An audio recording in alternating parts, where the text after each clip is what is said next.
Wel, ga i ddiolch yn y lle cyntaf am y cyfle oedd yma ato chi ac am y geiriau cynnas o groeso. Mae yna ryw gyfnod yn does bron i 2 blynedd, dwi'n meddwl, oherwydd y Covid yma wedi'n cadw ni ar wahân, ond mae'n braf cael dod yn ôl ato chi a cael eich cymdeithas chi unwaith eto mewn wyddfa fel hyn. A gyda llaw thema'r wyddfa bydd yr ynys. A Nina wedi bod drwy gyfnod o ynysu, ac mae'n dal i fod wrth gwrs yn dydy, weitha'r modd, ond mae'n dda i gael o hefyd yn dydy ar yr un pryd. Ond gawn ni droi at yn hemyn cyntaf, y trydydd emyn, a gorwn ddrysau mawl i bresenoldeb Duw, pan fydd ein calon ni yn y gan, i galon ef a'n clyw, ac ymlaen, y trydydd emyn.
Dwi'n mynd i ddarllen o lyfr datguddiad Ioan.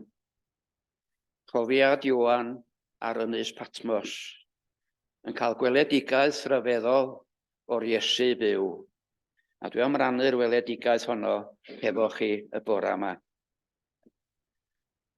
Roeddwn i, Ioan, eich brawd, sy'n cyfrannogi gyda chwi o'r gorthrymder, a'r frenhiniaeth, a'r dyfal barhad sydd i ni yn Iesu.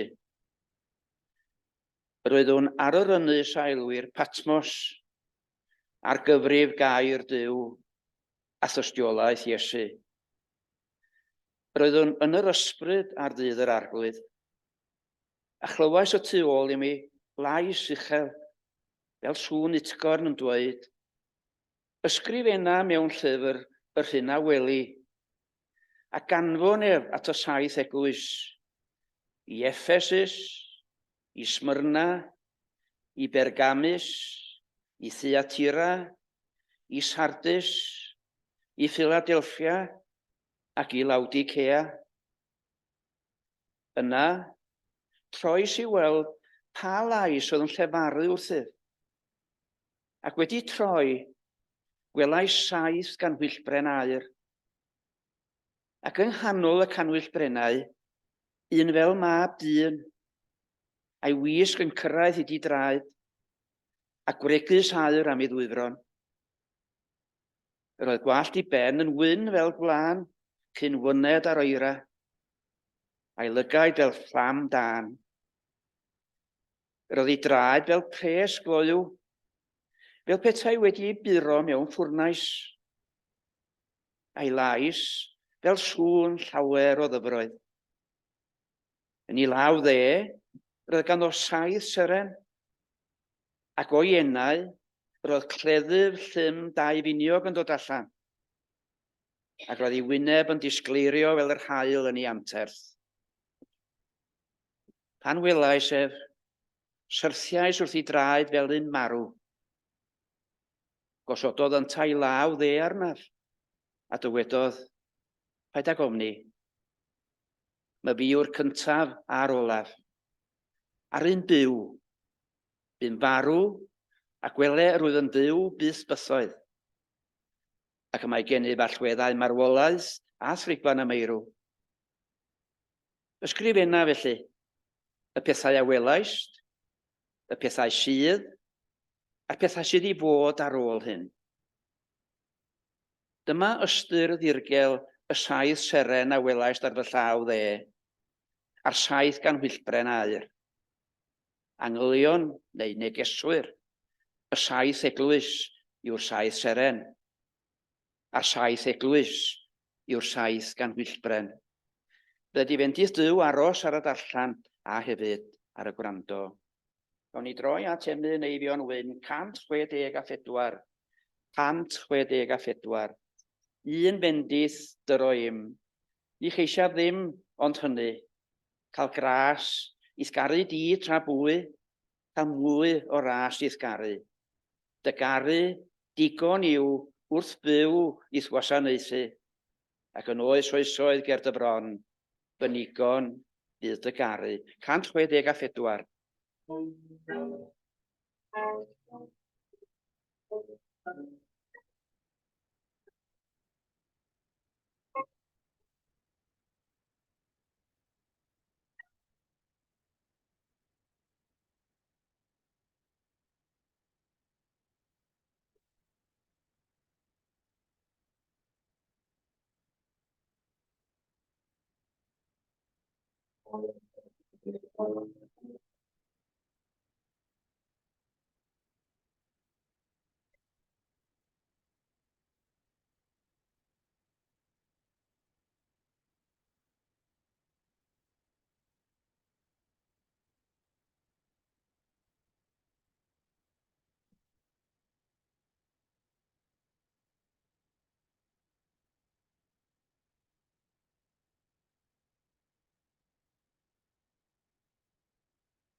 Gawn ni droi at Dduw mewn gweddi, cydweddiwn.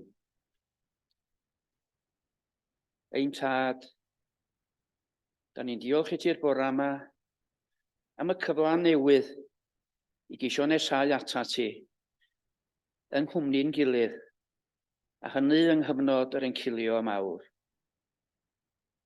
Ond ar yr un pryd mae'n diolch ni am fod y gariad i yn cofleidio cariad tad a chariad mam, a hynny ym mhob sefyllfa, boed lawen neu boed drist. Felly yn y cariad hwnnw, cynorthwya ni drwy'r cyfnod yma, a dyrfai ni weledigaeth fydd yn obaith mewn amgylchiadau dyrys ac amgylchiadau sy'n newid yn gyflym. Ond da ni'n diolch i ti am gyfla i fod yn llonydd ac i fod yn dawel, a hynny yng nghwmni'n gilydd, mewn byd sy'n cael ei aflonyddu a'i herio'n greulon gan boen a chosir gan ryfel garwch yn yr Wcrain a manna eraill, a'r dyn iwad yn diodda. A phoen tu hwnt i'n hamgyffred ni, y dau grynfeydd erchyll yn y dwyrain canol. Erchylltra mae'r gwyddonydd yn medru egluro i ni, ond i dy bobl di, erchylltra sydd y tu hwnt i'n deall ni. A nina o dad yn teimlo yn ddiamadferth yn wyneb rhyfeloedd a bygwth rhyfeloedd. Da ni'n gweddio am weld heddwch a chyfiawnder yn tyrnasu. Ac yn gofyn i ti bendithio rai hynny yn ymplith ni sydd yn ceisio creu heddwch a chymod mewn amgylchiadau dyrys ac anodd. Ac yn wyneb y drasied i yn Syria a Thwrci, rydyn ni'n gweddio dros y rhai sydd wedi goroesi ac yn amddifad o deulu a chartra, ac yn wynebu ail adeiladu i bywyd. Bendithia hefyd ymdrechion y rhai sy'n cynnig ymgeledd a chymorth yng nghanol y fath drasiedi. Cyflwynwn i ti bawb o dad sydd heddiw yn bryderus am anwyliaid, a phawb sydd yng nghanol poen, mewn poen, ac yn wynebu poen. Ac yn arbennig felly rhai sy'n ymplith ni yn diodda poen galar a hiraeth. O dad, da ni'n medru troi ata ti i weddio hefo'r emynydd. Cofia'r byd o feddyg da a'i flindera, tyrd yn glau a llwyr iachaidd o luria. Ac eto, rydyn ni fel dynoliaeth yn gwrthod y cyfle i ti wneud hynny. Maddau i ni. Ond da ni'n diolch i ti'r bore yma am gyfle i feddwl hefo'n gilydd am eiriau gobeithiol Iesu yn ystod ei bywyd. Am eiriau ingol a maddeugar oddi ar ei groes. Ac am ei fuddugoliaeth dros angau a'r bedd, dros drygioni dynoliaeth a phrofiadau chwerw bywyd. Felly, da ni'n gweddio ein tad am ei wobaith o yn cynnal ni yng nghanol sŵn galar, sŵn rhyfal a sŵn trychineb. Da ni'n diolch i ti fod oedfa fel hon yn gyfle i ni fod yng nghwmni'n gilydd i gryfhau yn ffydd ni yng nghanol ansicrwydd mawr bywyd. I ddymhau yn gobaith ni yn wyneb y siom a'r tristwch yma bywyd yn ei daflu ato ni. Ac yn arbennig felly i ehangu ein cariad ni mewn byd sydd yn gallu bod mor hunanol, mor hanedig ac mor dreisgar. Felly bydd gyda ni fel eglwys a chydaeth bobl ym mhob sefyllfa, a hynny mwyn y deyrnas honno y cyhoeddodd Iesu dyfodiad mewn cyfiawnder ac mewn hedd. Iesu am dysgon ni i weddio fel hyn. Ein tad y hwn wyt yn y nefoedd, sancteiddier dy enw, deled y deyrnas, hwneler dy ewyllus, megis yn y nef, felly ar y ddeiar hefyd. Dyro i ni heddiw ein bara beunyddiol, a maddau i ni ein dyledion, fel y maddeuwn nina ein dyledwyr, ac na carwain ni brofedigaeth, eithir gwared ni rhag drwg, can ys eiddo ti o deyrnas, a'r nerth a'r gohoniant, yn oes oesoedd. Amen. Gawn ni droi at emyn Robert ap William ddydd 688. 688. Neb yw i'm henaid ym mhob man, pan brofwyf Iesu mawr yn rhan. I weled ef a golwg ffydd, drwy'r dywyll nos yn olau ddydd. Ac na welaf ond o ran, Ac nad yw profiad ffydd, ond gwan. Y defnydd bach yn fôr a fydd, a'r wawr a ddaw yn berffau sydd. 688.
Does gen I ddim adnod na llennill o emyn yn destun y bore yma. Ond mae gen I bwnc i'w rannu hefo chi, neu thema yn hytrach, sef yr ynys. Yr ynys. A dwi'n eich gwadd chi feddwl am arwyddocad yr ynys yma i ni fel Cristnogion. Am 2 blynedd, rydyn ni wedi gorfod wynebu'r hyn a elwir yn ynysu mewn rhyw ffordd neu gilydd ar adegau arbennig. Bod mewn ynys ar wahân i'r byd mawr. Bod arwyddion pendant i fod o'n cilio neu o leia yn tawelu erbyn hyn. Ond mae'r alwad i ynysu mewn amgylchiadau arbennig yn dal hefo ni, fel y gwyddon ni yn rhy dda. Ond ers tro bellach, mae'r drws wedi agor i ni ymgynnull yn agored, a does dim rhaid gwisgo'r mwgwd. Ond fe erys y gofyn am ynysu os caiff rhywun y Covid yn y cyfamser. I rai fel fi a gafodd ei dwyn i fyny ar Ynys Môn, roedd cyrraedd y tir mawr yn her yn yr hen amser. Roedd croesi'n bosib wrth gwrs pan oedd y llanw allan, a hefyd roedd na gwch ar gael. Ac yna, bron i 200 mlynedd yn ôl, fe gael pont i gar a cheffyl, sydd yn cario moduron erbyn hyn. Yna, pont i dren, ac addasu honno yn y man i foduron. A bellach mae yna sôn am drydedd pont yn y gwynt. Yn arbennig felly ar ôl cau pont y borth am rai wythnosau, os nad misoedd yn ddiweddar yma. A dyna'r her sy'n yn wynebu ni wrth i ni gael yn hynysu. Oedd sut i bontio'r agendor yma oedd rhyngo ni ar byd mawr y tu allan. Roedd yna un elfen wrth gwrs oedd yn allweddol i'n sefyllfa ni ers dechrau'r pandemig, yn golygu fod pawb ohonan ni'n gorfod ynysu i raddau, wrth gadw pellter o 2 fetr, ac wrth gwrs ymwrthod a chysanu ysgwyd llaw a chofleidio rhag lledaenu'r feirws. Yn hynny o beth roedd yr efengil ei hun ar un ystyr yn cael ei herio, gan ei bod hi yn bwysleisio croesawu'n gilydd efo breichau agored a hynny yn ddiwahân. Ond y negas fawr dyngerbennol oedd ymatal rhag gwneud hynny. A mae'n amlwg hefyd nad ydy hyn yn brofiad newydd i'r ddynoliaeth, os ydym ni'n gyfarwydd a chynnwys llyfr y pregethwr, sydd yn sôn am amser i gofleidio a pheidio a chofleidio. Ond yr awgrym yn llyfr y pregethwr ydy, mae mater o ddewis doeth ydy cofleidio a pheidio a chofleidio ar adegau arbennig. Ond cael yn gorfodi gawson ni mewn amgylchiadau hynod beryglus, doedd ganddo ni ddim dewis. Ond ers tro bellach wrth gwrs, da ni'n cael cusanu ysgwyd llaw a chofleidio'n gilydd, heb sôn am ymgynnull mewn oedfa ac achlyssuron eraill yn ôl yn Harfar. Fel y dywedodd y bardd o sais John Owen, a hynny'n groew iawn, no man is an island, gan eich bod chi a finna yn rhan o gyfandir mwy. Da ni'n aelodau o deulu a da ni'n greaduriaid cymdeithasol sy'n dibynnu ar ein gilydd yn yr hen byd yma. Dyna normalrwydd y bywyd yno, ond normalrwydd wrth gwrs mewn amgylchiadau newydd ydi o bellach. Ond mi fydd technoleg fodern, wrth gwrs, yn fodd i rwyddhau y ffordd i rhai ohona ni anyswyd, oddi wrth ein capal neu eglwys, ein hysgol neu ein gweithle, neu hyd yn oed yn fwy difrifol yn hanwyliaid. Bydd oedd ffôn, e-bost a'r cyfryngau digidol niferus eraill, a hyd yn oed sgwennu llythyr i chwarae'r rhan holl bwysig yn ein bywydau ni. Ond llawer gweitha'r modd, yn methu delio hefo'r segurdod gorfodol oedd yn peri gymaint o ddiflastod. Oedd roedd yr ynysu yn creu segurdod ac yn wir ddiflastod mawr ymysg llawer ohona ni. Ac mae effeithiau fo wrth gwrs yn gorfforol ac yn feddyliol yn dal hefo ni. Ond bellach mae cymdeithasu yn rhydd yn bosib a diolch am hynny. Mor werthfawr oedd y cyfryngau digidol yma a chyfryngau eraill o dan yr amgylchiadau ac yn wir yn dal yn werthfawr, fel y gwyddoch chi'n dda yn y fan yma, i rhai sydd yn methu mynychu'r tŷ, neu falle ddim yn dymuno wneud hynny. Ond wrth gwrs, all dim byd gymryd lle cyfarfod wyneb yn wyneb, fel ydym ni'n cyfarfod wyneb yn wyneb y bore yma. Kierkegaard y Cristion a'r athronydd dylanwadol o Ddenmark, dywedodd unwaith, mae diflastod ydy gwreiddyn pob drwg, ac nid segurdod. Ia, diflastod ac nid y segurdod ydy gwreiddyn pob drwg. Mae segurdod, medda fo, bob amser yn gyfla. Gall olygu tynnu troed oddi ar ysbardun yn y ratres bron di grybwyll. Fod yn gyfla i ymlacio, i feddwl, i ystyried ein blaenoriaethau mewn bywyd o'r newydd. Ac wrth i ni droi at yn Beibla, fe welwn ni fod yr ynysoedd i'r Iddew yn arbennig yn y dyddiau cynhara, roedd yr ynysoedd yn cynrychioli yr hyn oedd yn bell ac yn diarth. Ac yn sicr, mi fydd o'r hunan ynysu yn pellhau nina oddi wrth yn gilydd, ac mewn rhai amgylchiadau yn dieithrio ni. Fe wyddon ni'n dwi siŵr am sawl teulu yn cael ei atal rhag ymweld ag anwyliaid mewn cartrefi ac ysbytai. Roedd yna hanes gŵr a gwraig yng Ngogledd Cymru yma, beth amser yn ôl bellach, oedd wedi bod mewn cartrefi henoed wahanol, yn cyfarfod am y tro cyntaf, a hynny ar ôl blwyddyn a hanner o fod ar wahân. Faint o anwyliaid ac afodd brofiadau cyffelyb tybad. Wedyn, pan da ni'n meddwl am Bôl yr apostol mawr y cenhedloedd, oedd yn crwydro y byd fel yr oedd o yn y cyfnod hwnnw. Fe gafodd o sawl profiad o rynnus ar ei deithiau cenhadol mynych ar draws môr y canoldir. Roedd amball ynys yn gysgod i'w long rhag y storm, a dyna'i brofiad o ar y llong ger ynys Cyprus, ynys Creta ac ynys Cawda, dwi'n yn siŵr o honna, yn ei tro.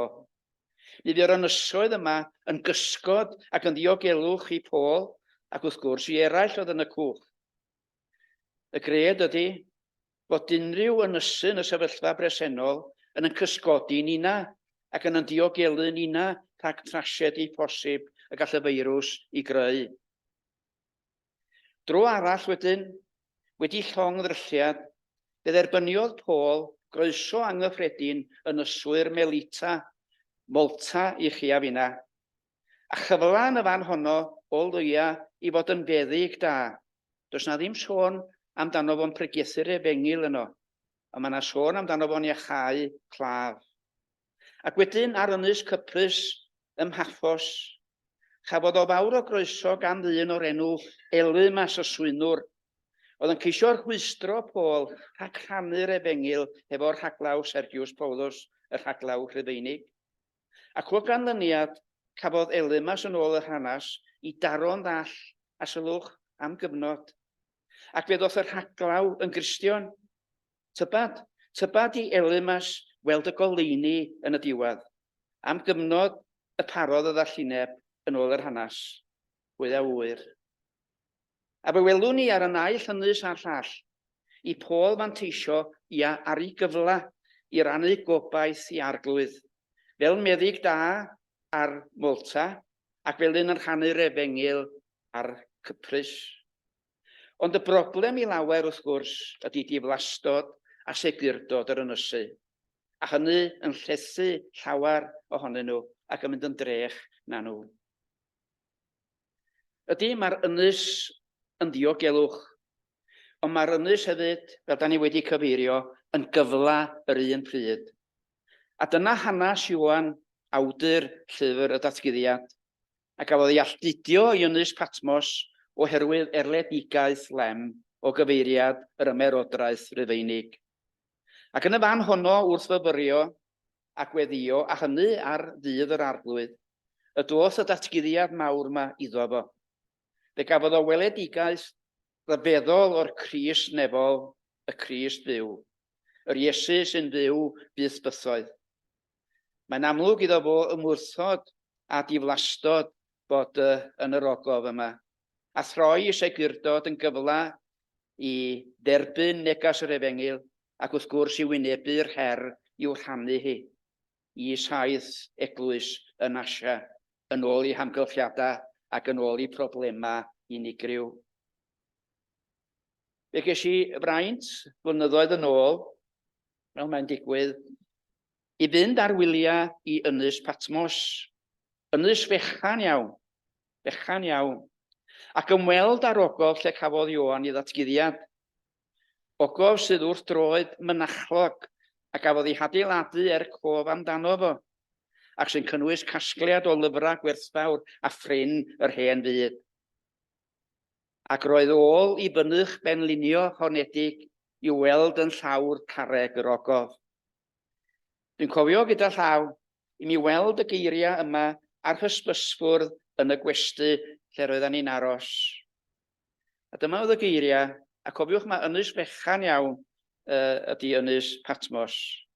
Os da chi'n meddwl eich bod chi ar goll, a ddim yn gwybod ble ydych chi, pidiwch â phoeni, da ni'n gwybod. Ond dwi'n siŵr bod na negas i ddilynwyr Iesu o Nazareth yn y fan yna hefyd. Ond mae'n dda atgoffa'n gilydd bod dechreuadau Cristnogaeth ym Mhrydain yma yn gysylltiedig ac ynysoedd penodol, ynysoedd y Saint, ynys Iona yn yr Alban, a Lindys Fan yn Northumbria yng Ngogledd Lloegr. Roedden nhw'n ganolfanna cenhadol. Ac i'r glanna ynys Môn, lle ges i fy magu, fe gewch chi sawl ynys yn dwyn enw sant. Ynys Cybi, ynys Heiriol, ynys Cwyfan, ynys Tysilio, ynys Dwynwen, ynys Padrig. Wedi henwi ar ôl saint oedd wedi gwerthfawrogi tawelwch ac unigrwydd yr ynysoedd yma.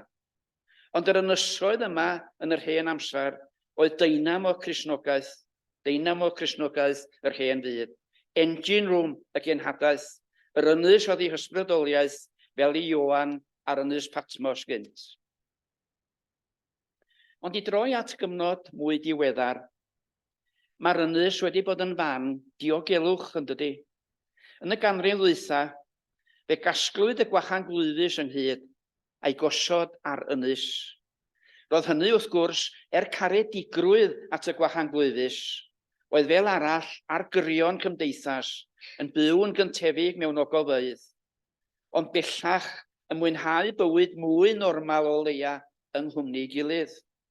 Ac ynys felly ydy neu oedd ynys Spinalonga ar arfordir ynys Creta, y ces i eto ar y fraint ymweld â hi rai blynyddoedd yn ôl.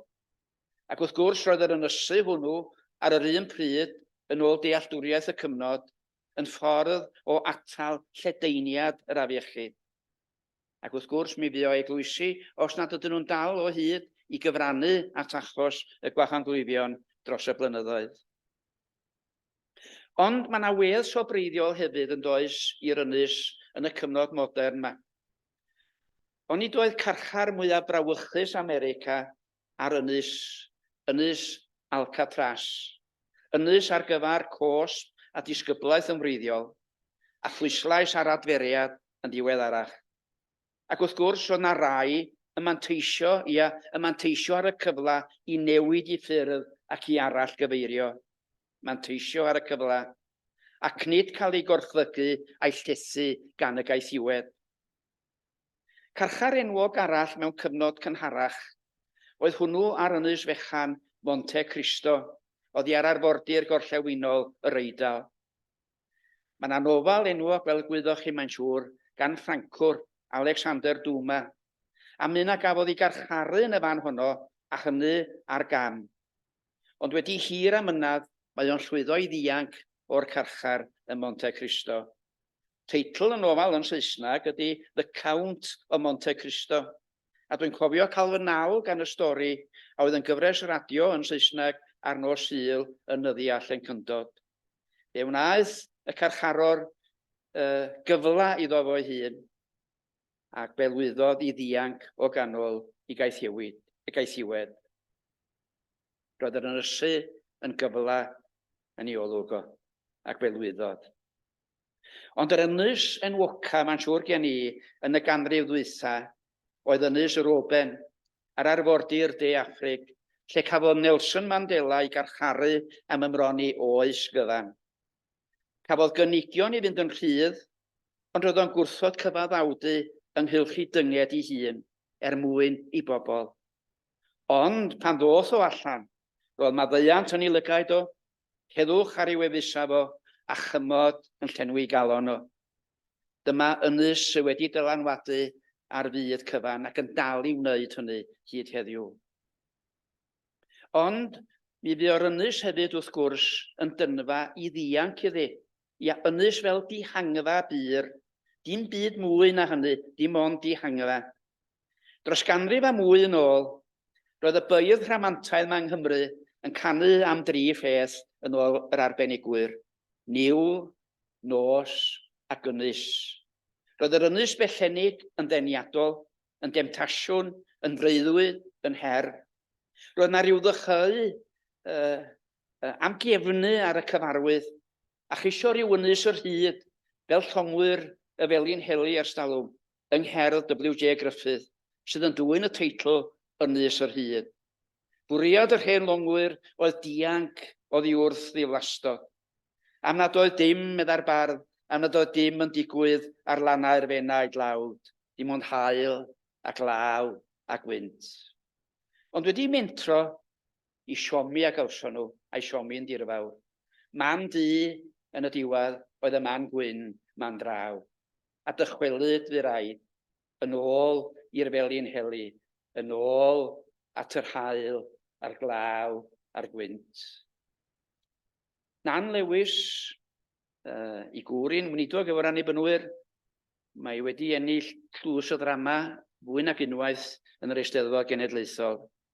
Ond y tro cyntaf i ennill, a mae'n aion, dwi'n wedi gwneud yngwaith carta, dwi'n yn cofio teitl y ddrama, ond dwi'n cofio byrdwn y ddrama yn iawn.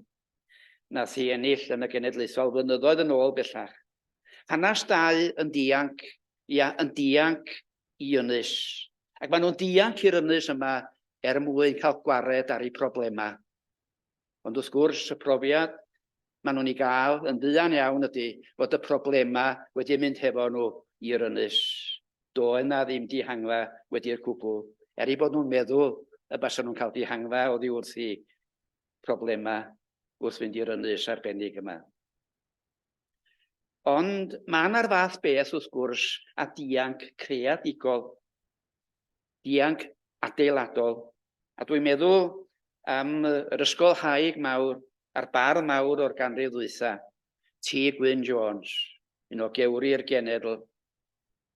Y bardd ar ysgol haig oedd yn dymuno dianc, a dianc I bwrpas. Ni dianc rhag ryw welyn, na cerledigaeth o unrhyw fath, ond dianc am munud o sŵn y byd a'i betha, a hynny am bnawn. Mae'n siŵr fod y geiriau mae'n canu cloch I chi. Pe cawn ni, meddwl fo, pe cawn ni rhyw egwyl rhyw brynhawn, mi awn ar draws y genlli, a throi fy nghefn ar wegi'r byd am bryd ar ynys enlli. Wrth gwrs, ar yr ynys honno, roedd na dawelwch i'w fwynhau. Doedd na ddim rhyfal na gwrthdaro yn y fan honno. Dim ond cwmni 20,000 o sain tonedig sydd wedi claddu yn enhuno yn ei dear.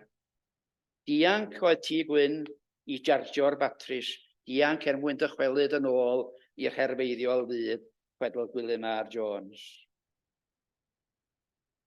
Ond hyd heddiw, fe geir ynysoedd y saint yn ffynhonnell ysbrydoliaeth I lawar, I filoedd yn wir dros y byd. Mae enlli yng Nghymru, wrth gwrs, a Lindisfarne yn Lloegr, yn ynysoedd sy'n rhoi cyfle I bobl fwynhau awyrgylch o dawelwch a hedd, a chyfle iddyn nhw weddio am y fyrdod mewn tawelwch. Yr enwoca o'r ynysoedd yma bosib ydy ynys Iona yn yr Alban. Ynys I aros arni ymhell o sŵn byddarol dinas Glasgow, oherwydd dyna oedd y weledigaeth wreiddiol. Yr oedd y dyn oedd tu ôl i'r weledigaeth yma, nath o greu ynys yn Glasgow ei hun, lle roedd pobl yn cael mwynhau tawelwch yng nghanol prysurdeb y ddinas. Nath o greu 2 weledigaeth mewn gwirionedd, neu fe gafodd o 2 weledigaeth.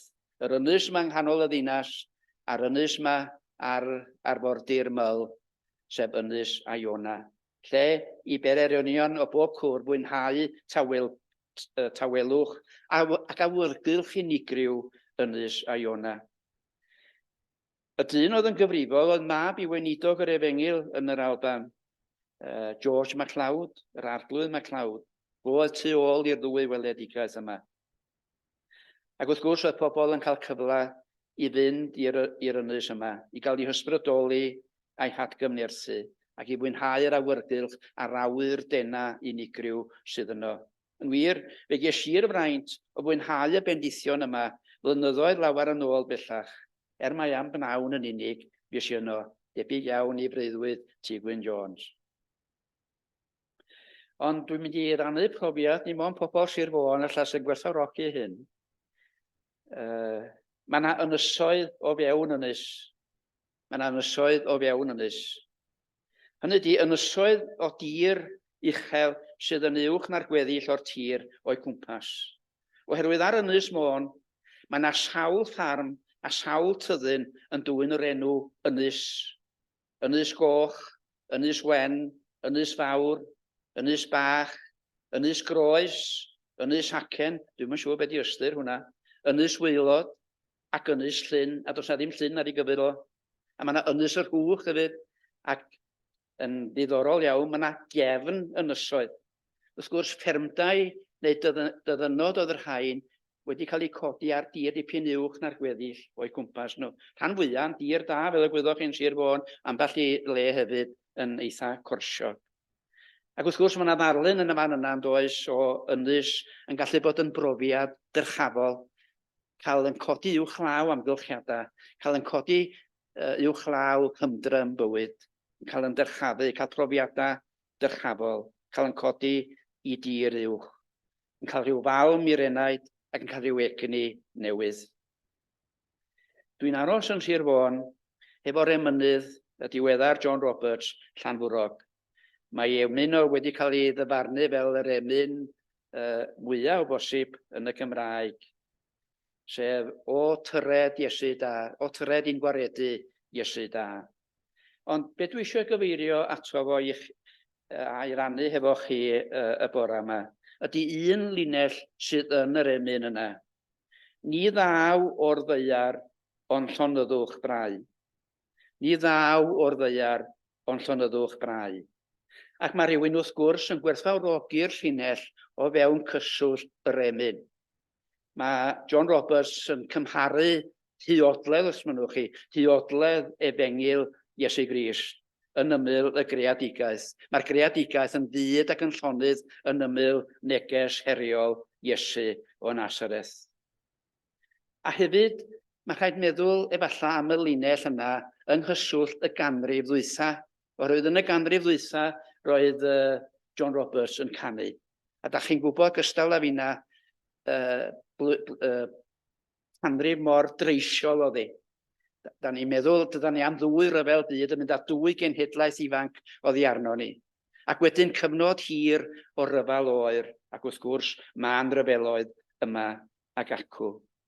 Felly, doedd na fawr o gyfla nag oedd yng nghanol sŵn rhyfeloedd a sŵn arweinyddion y gwledydd yn bygwth i gilydd. Doedd na'm llawer o gyfla i wrando ar y greadigaeth. Doedd na'm llawer o gyfla i feddwl am hynt a helynt, yr hen ddaiaren yma da ni'n byw arni hi. Ac wrth gwrs, dydy'r ddeiar yma ddim yn llonydd. Dydy'r ddeiar yma ddim yn dawel nag di.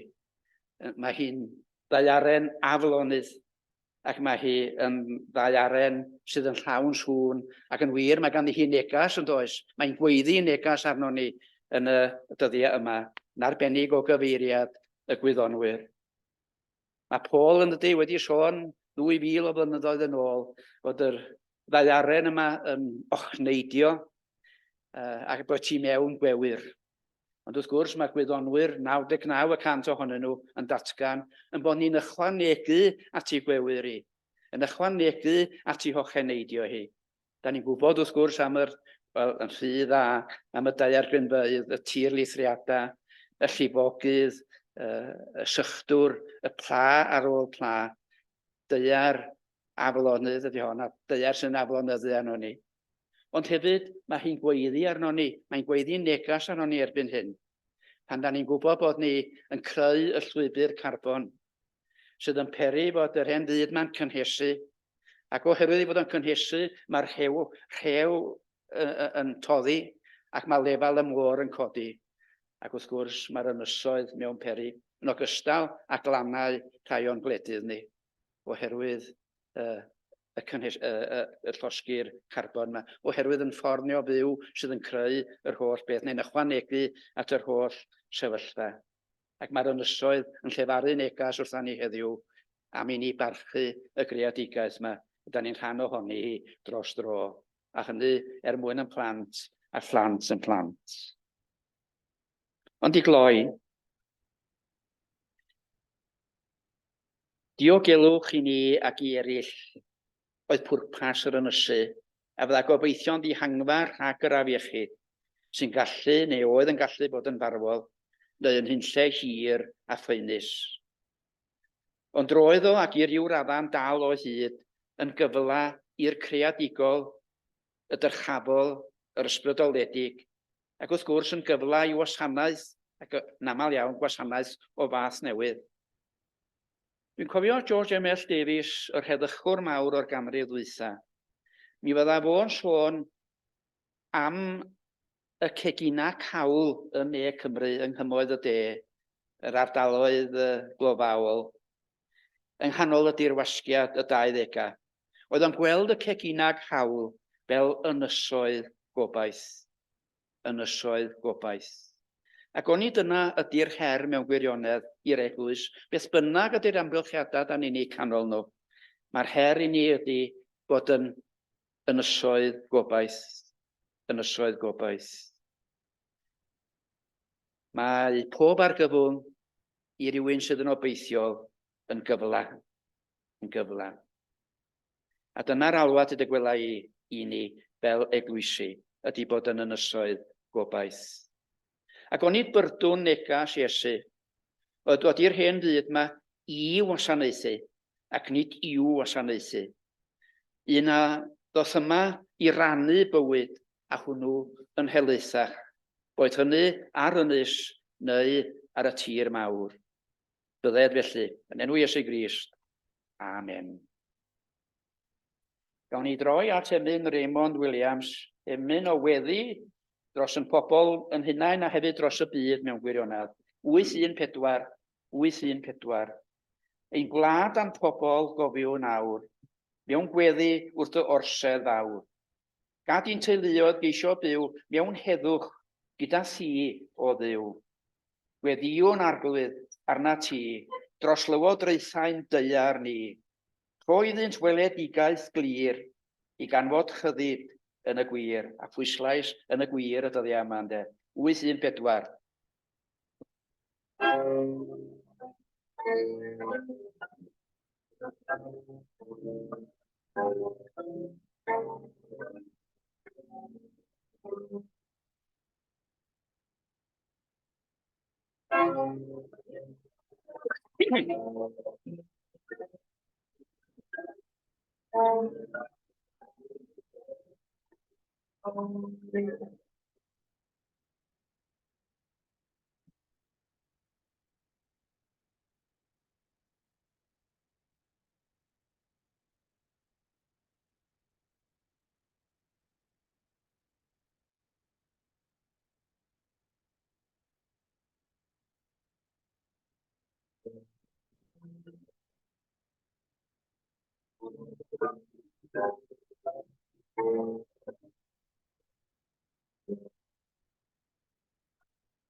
Tangnefedd Duw, rhwng sydd i'w chlaw pob deall, a gadw ein meddyliau'n calona, yng ngobaith cariad Iesu o Nasareth, heddiw a phob amser. Amen.